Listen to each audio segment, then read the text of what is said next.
Parliament ഒരു നിയമം പാസ്സാക്കിയതിന് ശേഷം ഇത്രയേറെ വകുപ്പുകൾ കോടതി തുടക്കത്തിൽ തന്നെ അതിൻ്റെ ഫസ്റ്റ് ഇൻ്ററീം ജഡ്ജ്മെൻറ്റിൽ തന്നെ കോടതി ഇടപെട്ടത് പക്ഷേ നാടാടിയാണ്. ഇങ്ങനത്തെ സംഭവം തന്നെ വളരെ നല്ല ശ്രദ്ധേയമായൊരു കാര്യമാണ്.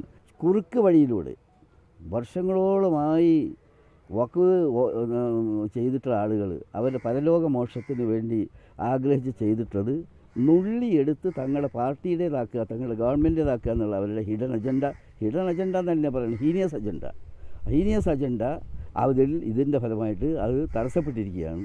അത് വളരെ ശ്രദ്ധേയമായൊരു സംഗതിയാണ്. തീർച്ചയായിട്ടും ഫൈറ്റ് ചെയ്യും.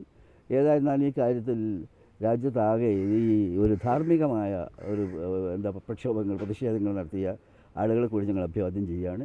ജുഡീഷ്യറി എത്തിയിട്ടുള്ള ഈ സംഗതികൾ തീർച്ചയായിട്ടും ശ്രദ്ധേയമായിട്ട് സംഗതികളാണ്.